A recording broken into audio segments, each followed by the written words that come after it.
नमस्कार, हमारे खास कार्यक्रम चर्चा में आपका स्वागत है। मैं हूं प्रखर श्रीवास्तव। आज राज्यसभा में पीएम मोदी ने राष्ट्रपति के अभिभाषण पर धन्यवाद प्रस्ताव में जबरदस्त उद्बोधन दिया। अपने 90 मिनट की स्पीच में पीएम मोदी ने कांग्रेस को सेंटर, लेफ्ट, राइट हर दिशा में घेरा। उन्होंने राज्यसभा में कहा कि उनका तीसरा टर्म अब दूर नहीं है। आत्मविश्वास से भरपूर अपने भाषण में पीएम मोदी ने अपनी आगामी सरकार के अगले 5 साल का पूरा रोड मैप देश के सामने रखा।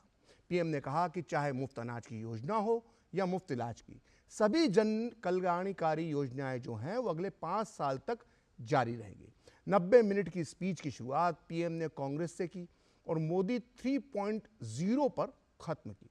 इस दौरान पीएम मोदी ने पंडित नेहरू, राहुल गांधी, ओबीसी, SC/ST आरक्षण और PSU समेत कई मुद्दों पर उन्होंने अपने विचार रखे। आज अपने इस खास कार्यक्रम में हम पीएम मोदी के इस जोरदार भाषण और इसके 2024 के चुनावों पर पड़ने वाला जो असर है उस पर बात करेंगे। लेकिन पहले देखते हैं कि कैसे पीएम मोदी ने सिलसिलेवार तरीके से कांग्रेस और विपक्ष पर हमला बोला। मैं खड़गे जी का विशेष आभार प्रकट करता हूं और मुझे प्रसन्नता इस बात की थी कि माननीय खड़गे जी काफी लंबा और बड़ी इम्तिहान वजह से शांति से बोल रहे थे। इतना सारा बोलने की आजादी मिली कैसे? तो मैं सोच तो रहा था, लेकिन बाद में मेरे ध्यान में आया कि 2 स्पेशल कमांडर जो रहते हैं ना उस दिन नहीं थे। लेकिन एक बात खुशी की रही, उन्होंने जो 400 सीट एनडीए के लिए आशीर्वाद दिया, इन आशीर्वाद को, आपके आशीर्वाद मेरे सर आंखों पर, अब आपको आशीर्वाद वापिस लेना तो ले सकते हैं क्योंकि एक कमांडर तो आ गए हैं। 17वीं लोकसभा का आखिरी सत्र और राष्ट्रपति के अभिभाषण चर्चा पर प्रधानमंत्री का जवाब। सीधा हमला कांग्रेस पार्टी की विभाजनकारी, परिवारवादी और फेक नैरेटिव की नीतियों पर। कि आज बहुत बड़ी बड़ी बातें होती हैं, सुनने की ताकत भी खो चुके हैं, लेकिन मैं तो देश के सामने बात रखने के लिए जरूर कहूंगा। जिस कांग्रेस ने सत्ता के लालच में सरेआम लोकतंत्र का गला घोंट दिया था, जिस कांग्रेस ने दर्जनों बार लोकतांत्रिक तरीके से चुनकर के आई सरकारों को रातों रात भंग कर दी थी, जिस कांग्रेस ने अखबारों पर ताले लगाने तक की कोशिश की, आवाज, जो कांग्रेस देश को तोड़ने के नैरेटिव घड़ना का नया शौक उनको पैदा हुआ, इतना तोड़ा कम नहीं है, अब उत्तर दक्षिण को तोड़ने के लिए बयान दिए जा रहे हैं। और ये कांग्रेस हमें लोकतंत्र और फेडरलिज्म उस पर प्रवचन दे रही है। राजनीतिक वार होते रहे और कांग्रेस पस्त होती रही। प्रधानमंत्री ने याद दिलाया कि कैसे यूपीए के 10 साल के शासन में जनता भ्रष्टाचार, महंगाई और पॉलिसी पैरालिसिस से पूरी तरह से दुखी थी। देश फ्रेजाइल 5 में आ खड़ा हुआ था। तब जनता ने कंफ्यूज्ड, आउटडेटेड कांग्रेस को सत्ता से बाहर का रास्ता दिखा दिया। लेकिन गरीबों, दलितों और पिछड़ों की उपेक्षा करना कांग्रेस ने अभी भी नहीं छोड़ा है। सामाजिक पाठ पढ़ाने का दंभ भरने वाली कांग्रेस ने ना तो बाबा साहेब का सम्मान किया और ना ही ओबीसी को आरक्षण दिया। यही है कांग्रेस का असली चरित्र। इनकी सोच आज से नहीं, उस समय से ऐसी है। मेरे पास प्रमाण, नेहरू जी ने एक चिट्ठी लिखी थी और ये चिट्ठी मुख्यमंत्रियों को लिखी थी, ऑन रिकॉर्ड है। मैं अनुवाद पढ़ता हूं। मैं किसी भी आरक्षण को पसंद नहीं करता और खासकर नौकरी में आरक्षण तो कतई नहीं। मैं ऐसे किसी भी कदम के खिलाफ हूं जो अकुशलता को बढ़ावा दे, जो दोयम दर्जे की तरफ ले जाए। और तब जाकर के मैं कहता हूं ये जन्मजात इसके विरोधी है। और आज जो आंकड़े गिनाते हैं ना कि इतने यहां है, इतने यहां है, उसका मूल यहां है, क्योंकि उस समय उन्होंने रोक दिया था रिक्रूटमेंट ही मत करो। अगर उस समय सरकार में भर्ती हुई होती और वो प्रमोशन करते करते आगे बढ़ते तो आज यहां पर पहुंचते। देश की संस्कृति हो या कोई भी मान्यता, कांग्रेस की आयातित नीतियों की वजह से हमेशा देश के सामर्थ्य और प्रतिभा को वैश्विक स्तर पर हीन भावना से ही देखा गया। अब मैं जरा पूछना चाहता हूं कि अंग्रेजों से कौन इंस्पायर्ड था। मैं तो ये तो नहीं पूछूंगा कि कांग्रेस पार्टी को जन्म किसने दिया था। अगर आप अंग्रेजों से प्रभावित नहीं थे तो अंग्रेजों की बनाई दंड संहिता, पिनल कोड, आपने क्यों नहीं बदली। आप अगर अंग्रेजों से प्रभावित नहीं थे तो लाल बत्ती कल्चर, ये लाल बत्ती कल्चर इतने दशकों बाद भी क्यों चलता। तो पीएम मोदी ने कहा है कि हमारी सरकार का तीसरा टर्म अब दूर नहीं है और कुछ लोग इसे मोदी 3.0 कहते हैं। उन्होंने कहा कि राजनीतिक स्वार्थ के लिए देश को तोड़ने वाली भाषाएं बोली जा रही हैं और कांग्रेस उत्तर दक्षिण के नाम पर देश को तोड़ने का प्रयास कर रही है। पीएम मोदी ने राहुल गांधी को स्टार्टअप बताते हुए कहा कि ना तो ये लिफ्ट हो रहा है ना ये लॉन्च हो रहा है। इन सब बयानों के क्या है मायने, जानने के लिए, समझने के लिए चर्चा करते हैं हमारे दो खास मेहमानों के साथ। हमारे साथ जुड़ चुके हैं वरिष्ठ पत्रकार अशोक टंडन, इसके अलावा हमारे साथ मौजूद हैं अनंत विजय जो वरिष्ठ पत्रकार हैं। आप दोनों का बहुत बहुत डीडी न्यूज़ में स्वागत है। अनंत जी, शुरुआत में आपसे करना चाहता हूं कि आज जो पीएम मोदी का भाषण था उसमें बहुत आत्मविश्वास नजर आ रहा था और सीधे उन्होंने कह दिया कि अब तीसरे टर्म की तैयारी शुरू हो गई। एक तरह से तीसरे टर्म का जो पूरा रोड मैप है वो उन्होंने देश के सामने रख दिया। ये आत्मविश्वास क्या कुछ कह रहा है?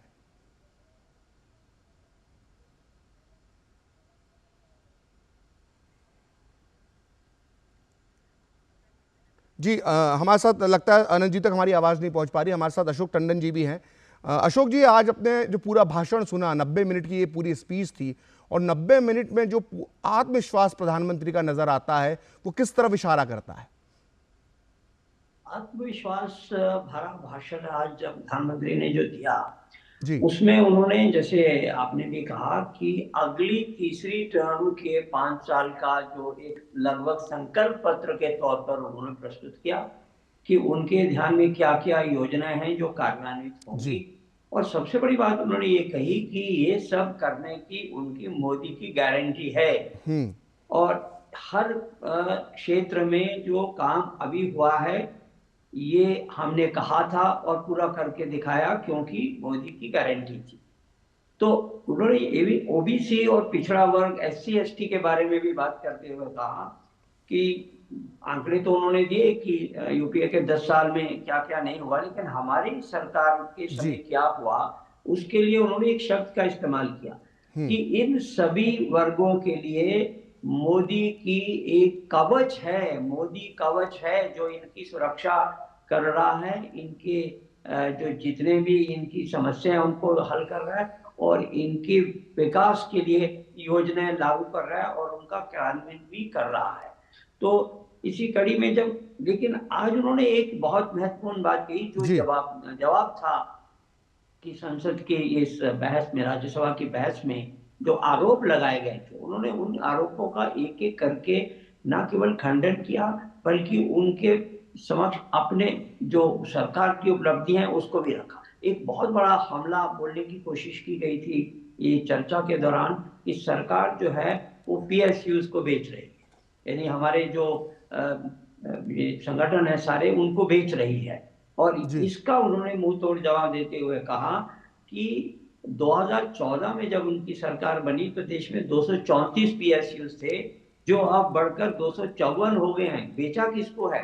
और इन सबका जो रेवेन्यू है, इनका जो रिटर्न्स आ रहे हैं वो एक रिकॉर्ड आ रहे हैं। और उनकी जो अभी उन्होंने बताया कि 9.5 लाख करोड़ से बढ़कर इनका जो रेवेन्यू है, इनका जो लाभ है, वो 17 लाख करोड़ बढ़ गया है। बिल्कुल। तो यानी पीएसयूज के बारे में जो एक नैरेटिव बनाने की कोशिश की गई थी और बनाई जा भी रही है विपक्ष की तरफ से, उसका उन्होंने मुंह तोड़ जवाब दिया। और एक और बड़ा महत्वपूर्ण मुद्दा था जिस पर मैं अगर कहूं तो कुछ कांग्रेस के कर्नाटक के सदस्यों ने जिस तरह से बात की फेडरलिज्म के बारे में, तो उन्होंने हमारा कॉम्पिटिटिव कोऑपरेटिव फेडरलिज्म है, इसकी सफलता को बड़े विस्तार से उन्होंने दिया कि G20 हमने की तो राज्यों में 200 मीटिंग की, किसी राज्य के साथ भेदभाव नहीं किया। तो ये जो फेडरलिज्म, बिल्कुल, उन्होंने मोदी ने कहा, पीएम मोदी ने कहा कि राज्यों के विकास से ही देश का विकास हो सकता है। हमारे साथ अनंत विजय साहब भी हैं।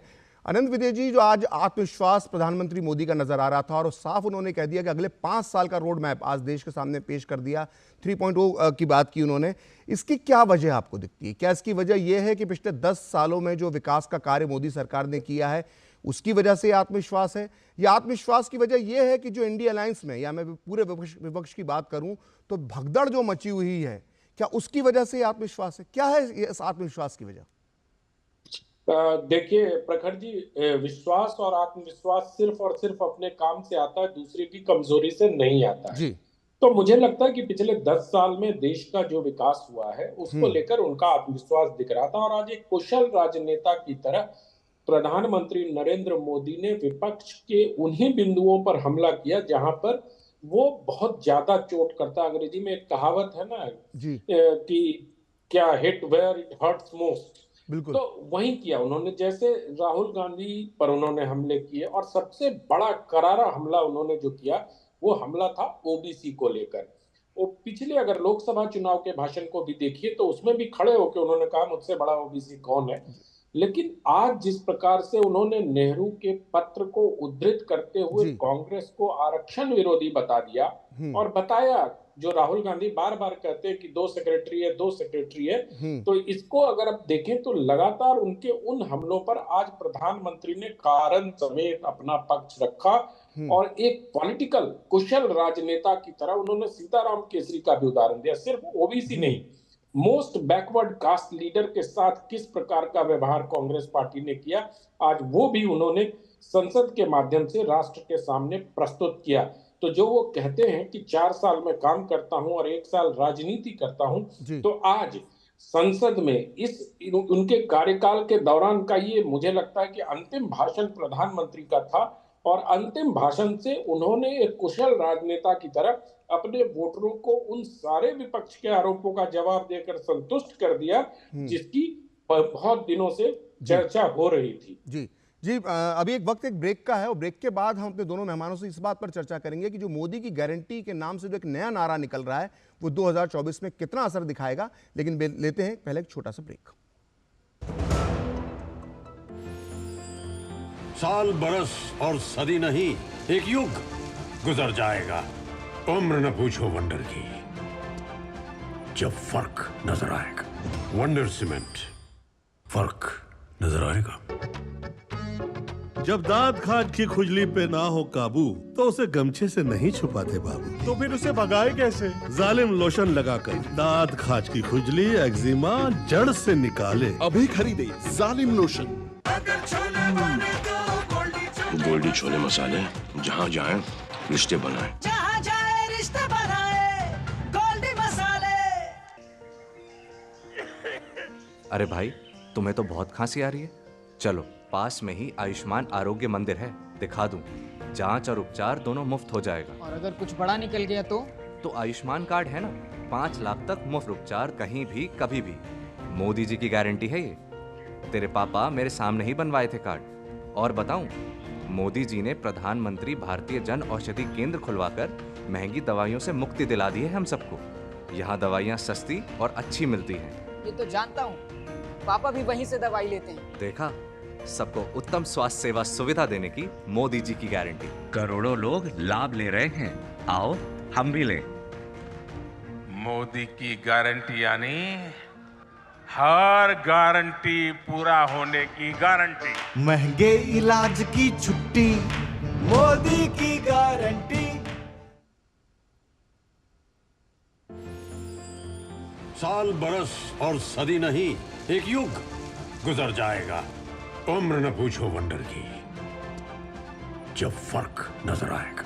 वंडर सीमेंट, फर्क नजर आएगा। ब्रेक के बाद एक बार फिर आपका स्वागत है और हम बात कर रहे हैं प्रधानमंत्री की आज राज्यसभा में वो स्पीच जो पूरे 90 मिनट तक चली। और 90 मिनट में अशोक जी, मेरा सवाल आपसे है, जो सब शब्द बार बार निकल कर आया वो आया मोदी की गारंटी। और अब लग रहा है कि मोदी की गारंटी 2024 का सबसे बड़ा नारा बनने वाला है। ये कितना असरकारक होगा, ये मैं आपसे जानना चाहता हूँ।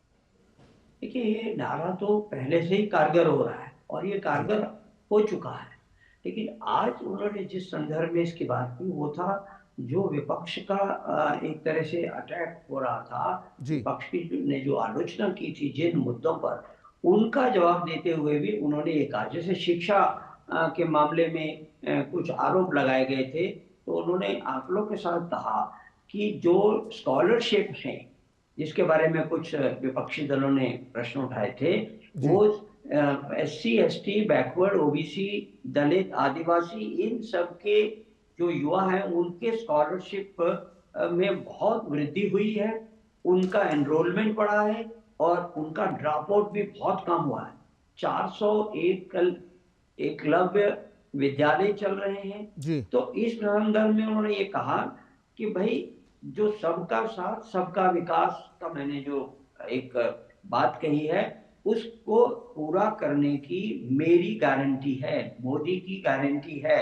तो सबका साथ सबका विकास, इसकी गारंटी देता हूँ और जो योजनाएं मैंने लागू की उनको पूरा किया क्योंकि मेरी गारंटी थी। और अब मैं जो एक आगे का रोड मैप प्रस्तुत कर रहा हूँ मेरी सरकार की तीसरी टर्म में जो होने वाला है, और उन्होंने उनकी लिस्ट बताई किस किस क्षेत्र में काम होने वाला है, जैसे सोलर एनर्जी के क्षेत्र में काम होने वाला है, स्टार्टअप में होने वाला है, डॉक्टर कितने बढ़ने वाले हैं, अस्पताल कितने इनकी भी उन्होंने कहा कि मोदी की गारंटी है।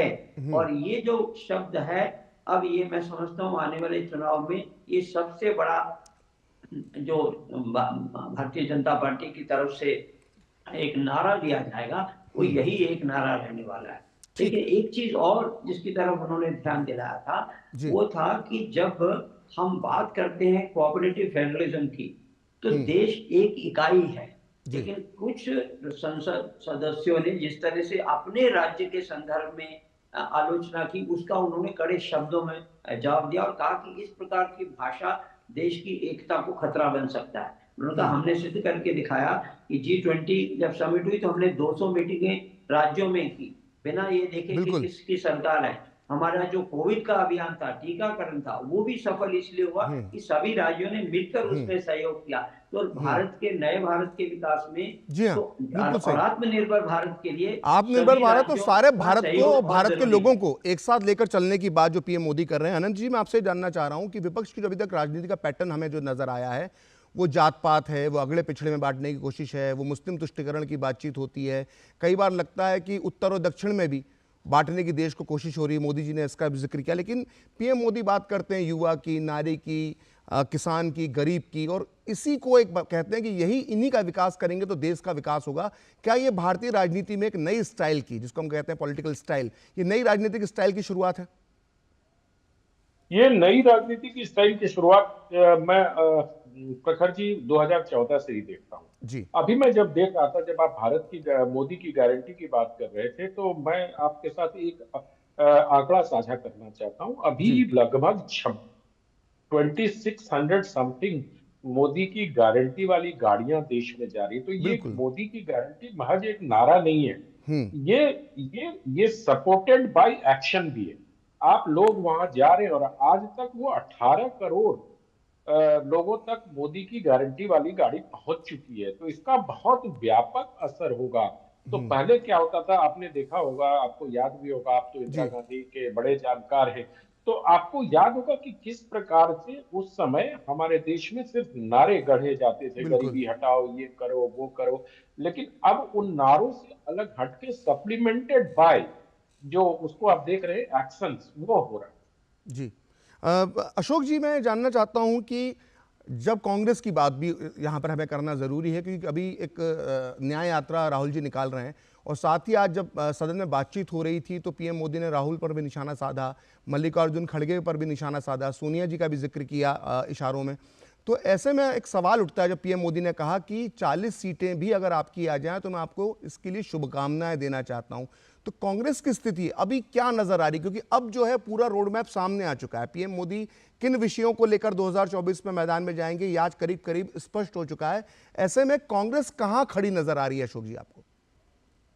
देखिए, इसका जवाब उन्होंने इस तरह से दिया कि जिस पार्टी वे अपने कार्यक्रम की गारंटी नहीं, अपने नेतृत्व की कोई गारंटी नहीं है, तो वो किस बूथे पर जाकर लोगों से चुनाव में अपने लिए समर्थन मांगेंगे? तो पहले तो इन लोगों का कोई, जैसे उन्होंने कहा कि इनकी तो जो विचार है वो भी आउटडेटेड हो चुके हैं और अब तो ये सब कुछ जो है आउटसोर्स भी करते जा रहे हैं। लेकिन सवाल ये उठता है कि ये जो 40 के आंकड़े की बात जो आई, ये प्रधानमंत्री मोदी ने 40 नहीं बोला है, किसी ने 40 बोला। कांग्रेस की सीटें 40 तक सिमट जाएंगी, उसी ममता बनर्जी ने बोला।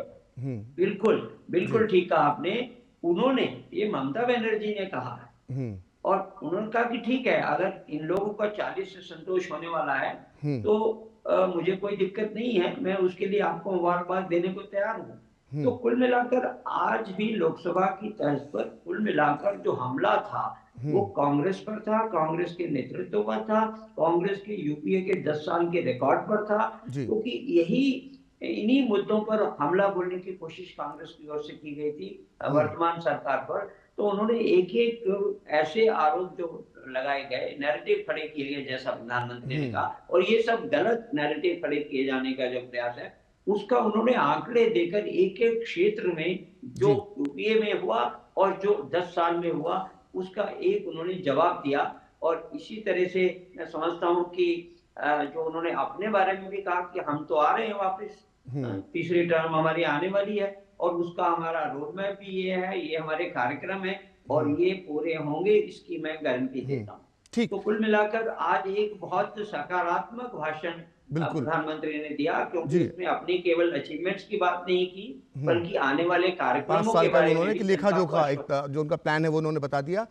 समय का अभाव है, जो पीएम मोदी का जो भाषण था वो 90 मिनट का था, उसको आधे घंटे। एक वाक्य मैं कहना चाहता हूं प्रखर जी। जी आनंद जी, समय का मैं बस संक्षेप में बस एक वाक्य कहना चाहता हूं, सिर्फ एक वाक्य कि प्रधानमंत्री नरेंद्र मोदी ने आज अपने भाषण से 10 साल बनाम 10 साल के नैरेटिव की शुरुआत कर। बिल्कुल, और ये अगले कुछ दिन के अंदर जो यूपीए सरकार का जो 10 साल का जो आर्थिक विसंगतियां रही, जो आर्थिक मामलों के अंदर जो यूपीए सरकार के दौरान जो गलत चीजें हुई, उनको लेकर एक जानकारी और श्वेत पत्र के रूप में सामने आ सकती है, ऐसा बीजेपी ने ऐलान कर रखा है।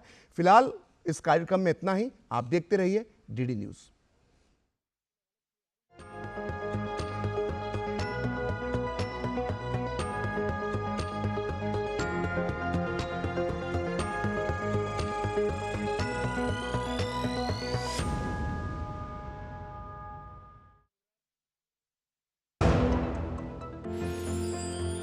साल, बरस और सदी नहीं, एक युग गुजर जाएगा।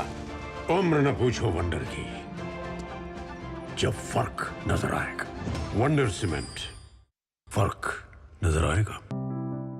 लाइफ में